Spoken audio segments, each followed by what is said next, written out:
আসসালামু আলাইকুম। লা হাওলা ওয়ালা কুওয়াতা ইল্লা বিল্লাহ পড়ুন, এতে অনেক ফজিলত রয়েছে। লা হাওলা ওয়ালা কুওয়াতা ইল্লা বিল্লাহ এর অর্থ হচ্ছে আল্লাহ ব্যতীত অনিষ্ট দূর করার এবং কল্যাণ লাভের কোনো শক্তি কারো নেই। আজ এই দোয়াটি পাঠ করার অনেকগুলো ফজিলতের মধ্যে কয়েকটি জানার চেষ্টা করব ইনশাল্লাহ। ১. কোনো ফেরেশতাই লা হাওলা ওয়ালা কুওয়াতা ইল্লা বিল্লাহ পাঠ না করে ঊর্ধ্ব আকাশের দিকে গমন করে না। ২. একে জান্নাতের ধনভাণ্ডার বলা হয়েছে। ৩. জান্নাতের দরজা বলা হয়েছে।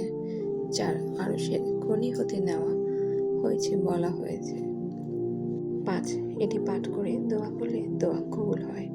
৬. বাড়ি থেকে বের হওয়ার সময় পাঠ করলে নিজেকে হেফাজত করা যায় এবং শয়তান দূরে সরে যায়।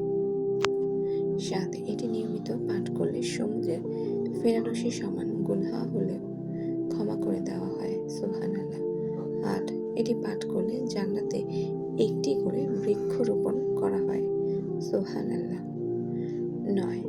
আজানের ফজিলতে হাইয়া আলাস সালাহ, হাইয়া আলাল ফালাহ দুটির জবাবে লা হাওলা ওয়ালা কুওয়াতা ইল্লা বিল্লাহ বলতে বলা হয়েছে। ১০.